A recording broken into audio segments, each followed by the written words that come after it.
امریکی business man والسن جول کی ایک ہی بیٹی تھی۔ جب وہ بوڑھا ہو گیا تو اس نے اپنی ساری جائیداد اپنی بیٹی کے حوالے کر دی۔ بیٹی اور داماد دونوں عیش و عشرت کی زندگی بسر کرنے لگے اور آہستہ آہستہ بوڑھے سے بے نیازی برتنے لگے، حتیٰ کہ والسن جول کبھی بیمار ہوتا تو وہ اس کی خیر خیریت بھی دریافت نہ کرتے۔ یہ اپنی بیٹی اور داماد کی شکل دیکھنے کو بھی ترس گیا۔ آخر پھر ایک دن کافی سوچ بچار کے بعد والسن جول اپنے ایک پرانے دوست بزنس مین سے 1,00,000 امریکی ڈالر ایک رات کے لیے ادھار لے آیا۔ رقم کو لوہے سے بنی ایک تجوری میں ڈال دیا اور اگلے دن بیٹی اور داماد کو پیغام بھجوایا۔ جب وہ آئے تو اس نے بیٹی اور داماد کو اپنی تجوری میں رکھے 1,00,000 امریکی ڈالر دکھائے اور محبت بھرے انداز میں کہا کہ جیسا کہ آپ جانتے ہو کہ میں نے اپنی زندگی کی تمام جمع پونجی آپ کے نام کر دی ہے، لیکن میرے پاس یہ کچھ رقم بچی ہوئی ہے، لہٰذا میری وفات کے بعد ایک حصہ راہ خدا میں دے کر باقی تم رکھ لینا۔ اس واقعہ کے بعد بوڑھے کی بڑی خاطر و مدارت ہونے لگی۔ صبح و شام بیٹی داماد آ رہے ہیں، کبھی نئے کھانے لے کر آ رہے ہیں، کبھی جوتے تو کبھی کپڑے۔ اگلے دن والسن جول وہ رقم جو اپنے دوست بزنس مین سے ادھار لے کر آیا تھا اسے واپس کر دی اور خالی تجوری کو لاک کر دیا۔ لیکن اس خالی تجوری کی بنا پر اس کے باقی ایام بڑے آرام سے بسر ہو گئے۔ جب اس کی وفات کے بعد وہ تجوری کھولی گئی تو اس میں پتھر بھرے ہوئے تھے اور ساتھ میں ایک لیٹر پڑا تھا جس پر یہ تحریر لکھی ہوئی تھی: ان پتھروں سے اس احمق کا سر توڑ دو جو وفات سے پہلے اپنی اولاد کو اپنی جائیداد کا مالک بنا دے۔ میرے شہر گجرات کا ایک نوجوان قطر رہائش پذیر تھا۔ اس کی شادی اس کی ارینج میرج ہوئی تھی۔ بچپن ساتھ گزرا تھا، سو ہم ایک دوسرے کو اچھے سے جانتے تھے۔ اس کی 2 بیٹیاں اور ایک بیٹا ہے۔ مجھے اس کی شادی کے بارے میں بالکل علم نہ تھا اور نہ ہی میں اس کی بیوی کو جانتا تھا۔ 12 سال کے بعد وہ اچانک میرے گھر آیا، دروازے پر دستک ہوئی۔ سیکیورٹی سے ملنے کے بعد کہنے لگا طارق جاوید صاحب سے ملنا ہے۔ رات کے 10 بج رہے تھے۔ وہ مجھے دیکھتے ہی پہچان گیا، لیکن میں اس کو نہ پہچان سکا۔ خیر جب کچھ قربت ہوئی تو اس کو پہچان گیا۔ منیر صاحب آپ آج اچانک گلے لگایا۔ وہ بالکل بدل چکا تھا، سر کے بال جھڑ چکے تھے، گنجا پن آ چکا تھا، چہرے کی رونق جا چکی تھی، ماتھے پر بل نمایاں تھے، چہرے پر ادھیڑ پن کے آثار نمایاں تھے۔ مجھے دیکھ کر بولا طارق جاوید صاحب آپ تو بالکل نہیں بدلے، جیسے 12 سال پہلے تھے ویسے ہی ہو۔ میں مسکرایا اور کہا نہیں جناب، ایسی بات نہیں ہے، صرف ظاہری شکل نہیں بدلی، باقی دل، احساس، سوچ، خیالات سب کچھ بدل چکا ہے۔ خیر میں نے اس کو بٹھایا، چائے پلائی۔ اس کا لہجہ کچھ دھیما ہونے لگا۔ میری آنکھوں میں دیکھ کر بولا طارق جاوید مجھے گناہ کی معافی مانگنی ہے۔ میں دل میں سوچنے لگا کہ کون سے گناہ کی معافی، یہ کس کی بات کر رہا ہے؟ میری سمجھ میں کچھ نہیں آ رہا تھا۔ اچانک اس نے دوبارہ یہی سوال دہرایا تو میں مسکرایا۔ منیر صاحب کیسا گناہ؟ آپ کیا کہہ رہے ہیں؟ منیر اچھا بلا جوان مرد تھا، چائے کا کپ سائڈ پہ رکھا، آنکھوں میں آئی نمی کے ساتھ کہنے لگا کہ طارق جاوید میری شادی ایک بہت پیاری اور پاک دامن لڑکی سے ہوئی تھی۔ ماں باپ نے رشتہ کیا تھا، ابو تو تھے نہیں، امی کو انکار نہ کر سکتا تھا کیونکہ یتیم کا دکھ تم سمجھ سکتے ہو، اور ہماری ماں نے بازاروں میں چنے، نمکو پاپڑ اور تندوروں پر روٹیاں وغیرہ بیچ کر مجھے جوان کیا تھا، تو انکار کر نہیں سکتا تھا۔ رشتہ ہوا، شادی ہو گئی۔ میری بیوی بہت اچھی شکل و صورت کی مالک تھی، لیکن ہماری سوچ مختلف تھی۔ اکثر اوقات ہماری گھر میں چھوٹی چھوٹی بات پر نوک چوک ہوتی رہتی تھی۔ میں نے اسے لاکھ دفعہ سمجھایا اور اس نے شاید مجھے، لیکن ہم دونوں پتہ نہیں کیوں ایک دوسرے کی بات کو سمجھتے نہیں تھے۔ چونکہ میں قطر میں رہتا تھا اور بھی مزدور دوست میرے ساتھ رہتے تھے، ان کے ساتھ رہتے رہتے مجھے دیگر مضر صحت چیزوں کا استعمال بھی کرنا پڑتا تھا، اس لیے شراب، چرس، افیون وغیرہ پینا میرے لیے عام سی بات تھی۔ لیکن میری بیوی کو سگریٹ اور شراب سے سخت نفرت تھی۔ 1 سال کے بعد ہمارے درمیان بہت جھگڑے ہونے لگے۔ وقت گزرتا گیا، 2 بیٹیاں اللہ نے دی تھی اور وہ پھر سے حاملہ تھی کہ ہمارا کسی بات پر جھگڑا ہوا، وہ اپنی بات پہ اڑی رہی اور میں اپنی ضد میں اڑا رہا۔ آخر کار جب دونوں طرف سے کوئی بات سمجھوتے والی نہ ہوئی تو میں غصے اور جلد بازی میں آ کر اسے طلاق دے کر چلا گیا۔ میں واپس نہ پلٹا۔ آج 10 سال گزر گئے ہیں، اسے چھوڑا ہوا ہے، لیکن مجھے اپنے بچوں کی بہت یاد آتی ہے، اور جب ان کی یاد مجھ پر حاوی ہوتی ہے تو میں سانس لینا بھی بھول جاتا ہوں۔ مجھے دنیا کی کسی چیز میں سکون نہیں ملتا، حتیٰ کہ پہلے دوستوں میں بیٹھتے ہی رونق آباد ہو جایا کرتی تھی۔ لیکن اب کلب میں ناچ گانا یا شراب وغیرہ ہو، اس سے بھی ذرا بھر بھی طبیعت میں فرق نہیں پڑتا اور دل بوجھل بوجھل رہتا ہے۔ میں اندر سے بہت ٹوٹ چکا ہوں۔ میں ایسا بد نصیب پیڑ ہوں جو اندر سے بالکل کھوکھلا ہو چکا ہے، اور میری جڑیں یعنی میری اولاد مجھ سے بہت دور ہے، جو کہ مجھے سہارا دیتی اور یہ پیڑ دوبارہ سے پھل پھول سکتا اور اپنے بیوی بچوں کے لیے ایک گھنا سایہ بن سکتا۔ میرے پاس کروڑوں روپے ہیں، جائیداد ہے، لیکن میرا 2 بار بائی پاس ہو چکا ہے۔ شاید اب میرے پاس زیادہ وقت نہیں ہے، نہ جانے کب زندگی دغا دے جائے اور سانسوں کی یہ ڈوری ٹوٹ جائے۔ وہ رو رہا تھا۔ میرا ہاتھ پکڑ لیا۔ طارق جاوید، میں اپنی بیوی اور اپنے بچوں کو اپنانا چاہتا ہوں۔ مجھے بہت تیز بخار تھا، مجھ میں ہمت نہ تھی، پھر بھی اٹھا، اس کے کندھے پر ہاتھ رکھا اور اسے حوصلہ و سہارا دیا۔ منیر، اللہ سب بہتر کرے گا، تم اداس نہ ہو۔ وہ بلک بلک کر رو رہا تھا۔ طارق جاوید، میرے بچوں کا کیا قصور تھا؟ بھلا میری انا، میرے غرور نے ان کو نہ جانے کتنے درد دیے ہوں گے۔ میں اپنی بیٹیوں کو سینے سے لگانا چاہتا ہوں، نہ جانے وہ کس حال میں ہوں گی، ان کی زندگی کیسے گزرتی ہوگی۔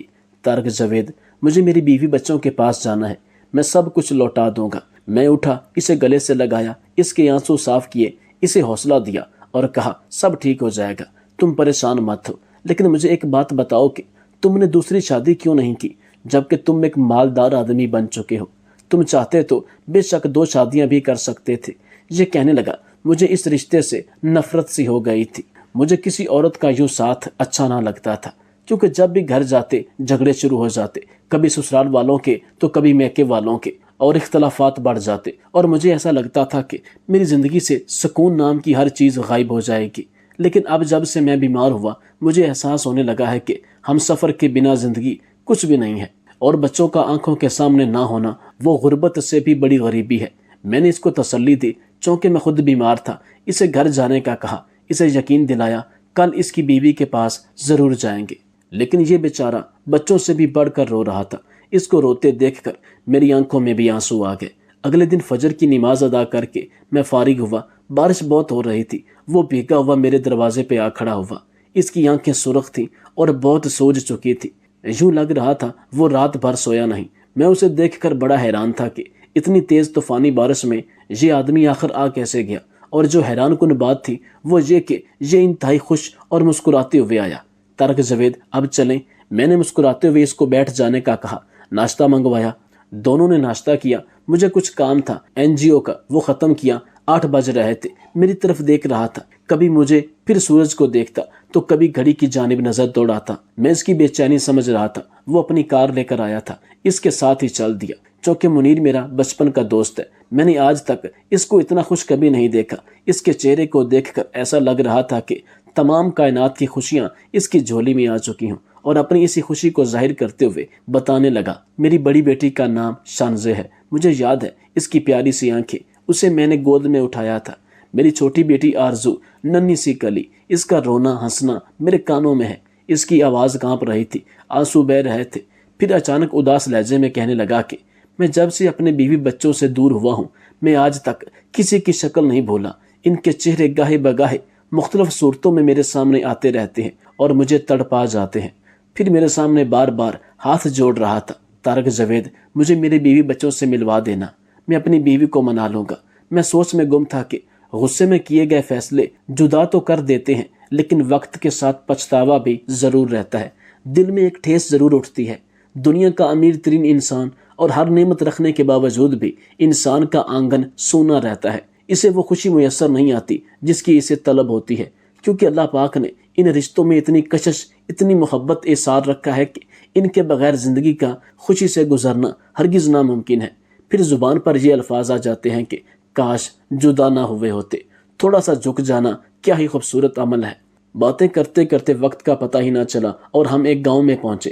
اس نے اپنے سسرال کے گھر کے سامنے گاڑی روکی تو 10 سال بعد وہ وہاں لوٹا تھا۔ ایسی خوشی کے ساتھ مجھے کہنے لگا کہ طارق جاوید، یہ میری بیوی تانیہ کا گھر ہے۔ میں اس کی خوشی دیکھ کر یہ اندازہ لگا سکتا ہوں کہ ایسا محسوس ہو رہا تھا کہ اسے دوبارہ سے نئی زندگی مل گئی ہو، اس کے بے جان جسم میں دوبارہ سے روح پھونک دی گئی ہو۔ یہ احساسات انتہائی انمول اور قیمتی تھے، جن سے میں بھی بہت متاثر ہوا۔ پھر دروازے پر دستک دی۔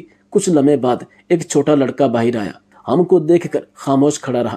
میں نے کہا، اپنے پاپا کو بھیجو۔ وہ آہستہ سے بولا، پاپا نہیں ہے، ماں ہے۔ دوڑتا ہوا گھر میں گیا، اتنے میں ایک عورت باہر آئی، وہ منیر کو دیکھتے ہی پہچان گئی تھی۔ تم یہاں؟ وہ عورت منیر کی بیوی تانیہ کی بھابھی تھی۔ منیر رونے لگا، بھابھی تانیہ کہاں ہے؟ بھابھی غصہ کرنے لگی۔ ہم نے اسے سمجھایا، برائے مہربانی غصہ نہ کرے۔ خیر مختصر یہ کہ بھابھی کہنے لگی کہ تانیہ کے ماں باپ مر چکے ہیں، تانیہ اور اس کے بچوں کا بوجھ ہم اٹھا نہیں سکتے تھے، وہ دوسرے محلے میں کرائے کے گھر میں اکیلی رہتی ہے بچوں کے ساتھ۔ یہ سنتے ہی منیر درد سے کرا اٹھا اور کہنے لگا کہ میں نے ان کو کتنے دکھ دیے، اگر میں آج یہاں ہوتا تو میری بیوی بچے یہاں یوں اکیلے نہ رہتے۔ اس کی آنکھوں سے آنسو ایسے نکل رہے تھے جیسے کوئی چشمہ پھوٹ رہا ہو۔ میں نے اسے حوصلہ دیا اور پھر ہم وہاں چل دیے۔ وہ کچا سا مکان، لکڑی کا دروازہ، گھر تو برائے نام تھا، دستک کیا دیتے، اندر داخل ہوئے۔ گوری چٹی سی بالکل ایک گڑیا پرانے سے کپڑے پہنے نلکے کے پاس برتن دھو رہی تھی، دوسری لڑکی بغیر پاؤں میں جوتے کے جھاڑو دے رہی تھی۔ منیر دیکھتے ہی اپنی بیٹیوں کو پہچان گیا، آنکھوں میں آنسو تھے، زمین پر بیٹھ کر رونے لگا۔ وہ اتنی زور سے رو رہا تھا کہ محلے کے لوگ جمع ہو گئے۔ اپنی بیٹیوں کو اس حال میں دیکھ کر وہ تڑپ اٹھا، میری شانزے، میری آرزو سینے سے لگا کر اتنا رویا کہ ہر آنکھ اشک بار ہو گئی۔ وہ بچیاں نہیں جانتی تھی کہ یہ ان کا بابا ہے، وہ بیچاریاں ڈر گئی تھیں۔ میں نے پیار سے پوچھا، ماما کہاں ہیں؟ شانزے آہستہ بولی، ماما سکول گئی ہیں۔ پروفیسر طارق جاوید کہتے ہیں کہ میں نے دل میں سوچا کہ شاید وہ سکول میں ٹیچر لگ گئی ہوں گی اور وہاں پر بچوں کو پڑھا کر اپنا اور اپنے بچوں کا پیٹ پالتی ہوں گی، لیکن جب میں نے پوچھا سکول کیا کرنے گئی ہیں تو وہ انتہائی معصوم سی آواز میں بولی کہ نمکو پاپڑ، سموسے بیچنے اور صفائی کرنے گئی ہیں، اور وہ ہر روز جاتی ہیں۔ یہ سننا تھا کہ منیر کے درد میں مزید اضافہ ہوا۔ اس کے آنسوؤں کی تعداد آسمان پر بکھرے ستاروں سے بھی زیادہ ہو گئی تھی، جن کو سنبھالنا مشکل ہو گیا تھا۔ یہ کیفیت میں نے اپنی زندگی میں کبھی کسی انسان کی نہیں دیکھی تھی۔ لاچار، بے بسی، خود پہ غصہ، زبان پہ شکوہ۔ میں اسے بڑے زور سے پکڑنے کی کوشش کر رہا تھا کہ کسی طرح اس کو اپنے گلے سے لگا سکوں، لیکن میں بے بس رہا اور کافی دیر بعد اسے چپ کرانے میں کامیاب ہوا۔ کافی ٹائم گزر چکا تھا، پھر میں نے اس بچی سے پوچھا کہ بیٹا سکول کا وقت تو ختم ہو چکا ہے، تو وہ بچی اپنی ننھی سی آواز میں بولی کہ سکول میں چھٹی ہونے کے بعد وہاں کی استانی میری والدہ سے کہتی ہیں کہ تم سارے سکول کی صفائی کرو، اور اگر میری ماں صفائی نہیں کرے گی تو وہ اسے سکول میں سموسے اور نمکو پاپڑ وغیرہ نہیں بیچنے دے گی، تو ماں کہتی ہے کہ صفائی کرتے ہوئے مجھے دیر ہو جاتی ہے۔ یہ الفاظ سنتے ہی منیر تو منیر، خدا کی قسم میری آنکھوں میں بھی آنسو آ گئے، اور مجھے ایسا محسوس ہو رہا تھا کہ جیسے میرا کلیجہ پھٹنے کو آ گیا ہے۔ اور میں نے آسمان کی طرف نگاہ دوڑا کر دیکھا اور بے سختہ کہا کہ اے خدا، نہ جانے تیرا اپنے بندوں اور دنیا داری میں کیا راز و نیاز ہیں جسے میری عقل نہیں سمجھ سکتی۔ منیر بھی رو رہا تھا۔ میں نے اسے حوصلہ دیا اور اتنے میں دیکھا کہ اچانک تانیہ ہاتھ میں کچھ برتن پکڑے آئی۔ پرانے سے کپڑے بیچاری کے تن پر تھے، اس کے ساتھ بری حالت میں اس کا چھوٹا بیٹا تھا۔ اس بچے نے صرف قمیض پہنی تھی، شلوار نہیں تھی۔ تانیہ کے پاؤں میں جوتے کے نام پر پلاسٹک اور کپڑے کا بنا ہوا ایک جوتی نما کور تھا۔ اس نے جیسے ہی منیر کو دیکھا وہ غصے سے چلانے لگی، کیا کرنے آئے ہو یہاں؟ ہمارے زخموں پر نمک چھڑکنے آئے ہو یا ہماری بے بسی کی غربت والی تصویر دیکھنے آئے ہو؟ چلے جاؤ یہاں سے۔ اس کی آواز کانپ رہی تھی۔ وہ اپنی بیٹیوں کو پکڑ کر منیر کو کہنے لگی، میرے گھر سے نکل جاؤ، اتنے سالوں بعد کیا کرنے آئے ہو؟ مر گئے ہو میرے لیے تم۔ اس کی آنکھیں بھیگ گئی تھیں اور گاؤں کا کافی زیادہ ہجوم اکٹھا ہو گیا تھا، لیکن اکثر لوگوں کی آنکھیں نم تھیں۔ مجھے ایسے محسوس ہو رہا تھا کہ یہ گاؤں والوں کے ہی بیٹے اور بیٹی ہیں۔ منیر تانیہ کے قدموں میں بیٹھ گیا، پاؤں پکڑ لیے، تانیہ معاف کر دو مجھے، چل میرے ساتھ اپنے گھر۔ تانیہ نے انکار کر دیا، وہ کسی صورت بھی واپس نہیں جانا چاہتی تھی۔ منیر رو رہا تھا، سب لوگ دیکھ رہے تھے۔ میں آگے بڑھا، تانیہ کے سامنے ہاتھ جوڑے سائیڈ پہ لے گیا، تانیہ کو سمجھانے کے لیے اسے بتایا منیر بیمار ہے، وہ موت سے لڑ رہا ہے، وہ زندگی کی بازی ہار رہا ہے۔ مانا اس سے غلطی ہوئی تھی، مانا اس نے ظلم کیا، لیکن یہ بھی تو دیکھو اسے اپنی غلطی کا احساس ہو گیا ہے، وہ کس قدر تڑپ رہا ہے۔ گاؤں کے چند بوڑھے بزرگ اور بوڑھی عورتیں بھی آگے بڑھیں، انہوں نے بھی اسے سمجھانے کی کوشش کی۔ میں نے تانیہ کو کہا کہ آپ اس کے چہرے کی جانب دیکھو ذرا، وہ کتنا تھک چکا ہے، وہ ہار چکا ہے۔ جانتی ہو کیا، وہ ساری رات نہ سویا تھا، نہ کھایا نہ پیا تھا، وہ ساری رات میرے گھر کے باہر کھڑا رہا کہ کل تم سے ملے گا، بچوں سے ملے گا۔ تانیہ دیکھو وہ کتنا ہی بے بس ہے، آج وہ اپنے ہی زخموں سے چور چور ہے، اگر تم نے بھی اسے سہارا نہ دیا تو یہ جیتے جی مر جائے گا۔ مان لیا کہ اس نے تم پر زیادتی ظلم کیا، لیکن اگر آج تم بھی اس کے ساتھ ظلم و زیادتی کرو گی اور تم میں اور اس میں کوئی فرق نہیں رہے گا، تم دونوں ہی مجرم ٹھہرو گے، دنیا میں بھی اور آخرت میں بھی۔ خدا را ہوش کے ناخن لو، آج وہ اپنی ضد، انا، سب کچھ ہار کر تمہاری دہلیز پہ چل کے آیا ہے۔ آج سے پہلے 10 سال اس کی انا نے بیٹیوں کی خوشیاں چھین لی، اب تمہاری انا بچا کچا سب کچھ برباد کر دے گی۔ تم دونوں اپنی ضد میں اپنے بچوں کو کیوں بن مانگی موت مار رہے ہو؟ شاید تانیہ کو احساس ہو گیا تھا، وہ تو جیسے نہ جانے کب سے منتظر تھی منیر کے آنے کی۔ وہ منیر کے سینے سے لگ گئی، بیٹیوں کو گلے لگا کر کبھی ہاتھ چومتا، کبھی چہرہ، تینوں بچوں کو سینے سے لگا لیا۔ ایک بزرگ گاؤں کی مسجد کے امام صاحب اور نکاح خاں کو بلا کر لائے اور ان کا نکاح پڑھوایا۔ قصہ مختصر یہ کہ آخر تانیہ کا ہاتھ پکڑا، کار میں بٹھایا، جانے لگا۔ وہ اپنی خوشی میں بھول گیا تھا کہ طارق جاوید بھی ساتھ آیا تھا۔ میں مسکرا رہا تھا، شکر ہے میرے اللہ، تم نے ان کو سمجھ عطا کی اور ایک کر دیا۔